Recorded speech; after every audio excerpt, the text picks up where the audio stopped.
നമസ്കാരം. അമേരിക്കയിലെ വാഷിംഗ്ടണിൽ ഹെലികോപ്റ്ററും വിമാനവും ആകാശത്ത് കൂട്ടിയിടിച്ചുണ്ടായ അപകടത്തിൽ 18 മൃതദേഹങ്ങളും ശരീരഭാഗങ്ങളുമാണ് പൊട്ടോമാക് നദിയിൽ നിന്ന് കണ്ടെടുത്തിരിക്കുന്നത്. ലോകം മുഴുവൻ ഞെട്ടിത്തരിച്ചിരിക്കുകയാണ് ഈ അപകടത്തിൽ. ജീവനോടെ ആരെയും ഇതുവരെ ലഭിച്ചതായി യാതൊരു വിവരവുമില്ല. യു.എസ്. ആർമി ഹെലികോപ്റ്റർ പരിശീലന പറക്കലിനിടെയാണ് വിമാനവുമായി കൂട്ടിയിടിച്ചത്. റൈഗൻ നാഷണൽ എയർപോർട്ട് വ്യാഴാഴ്ച രാവിലെ 11 മണിവരെ അടച്ചിടുകയും ചെയ്തു. വിമാന സർവീസുകൾ നിർത്തലാക്കി.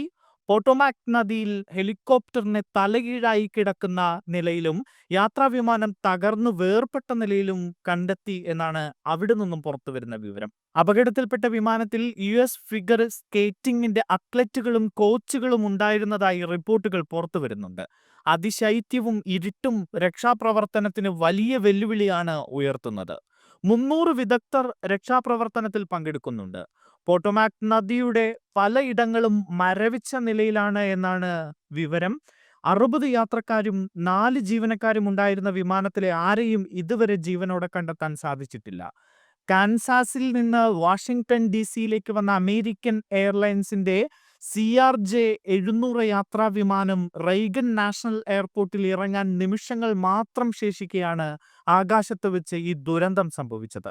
റൺവേ 33 ലക്ഷ്യമാക്കി താഴ്ന്നുകൊണ്ടിരുന്ന വിമാനത്തിലേക്ക് അമേരിക്കൻ സൈന്യത്തിന്റെ ബ്ലാക്ക് ഹോക്ക് സൈനിക ഹെലികോപ്റ്ററാണ് ഇടിച്ചു കയറിയത്.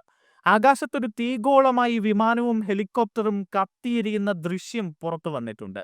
വെർജീനിയയിൽ നിന്ന് പറന്നുയർന്ന് പരിശീലന പറക്കൽ നടത്തുകയായിരുന്ന ഹെലികോപ്റ്ററിൽ ഉണ്ടായിരുന്നത് 3 സൈനികരായിരുന്നു. വിമാനവും ഹെലികോപ്റ്ററും തണുത്തുറഞ്ഞ പോട്ടോമാക് നദിയിലേക്ക് പതിക്കുകയായിരുന്നു. നിമിഷങ്ങൾക്കകം തുടങ്ങിയ തിരച്ചിലിൽ ഇപ്പോഴും തിരച്ചിൽ തുടർന്നുകൊണ്ടിരിക്കുകയാണ്.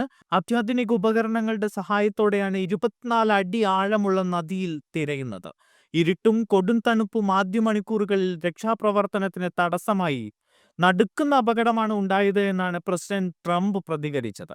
വിമാന ദുരന്തങ്ങളിൽ അത്യപൂർവമാണ് ആകാശത്തെ കൂട്ടിയിടികൾ. അതുകൊണ്ട് തന്നെ വിശദമായ അന്വേഷണത്തിൽ മാത്രമേ അപകട കാരണം വ്യക്തമാകൂ.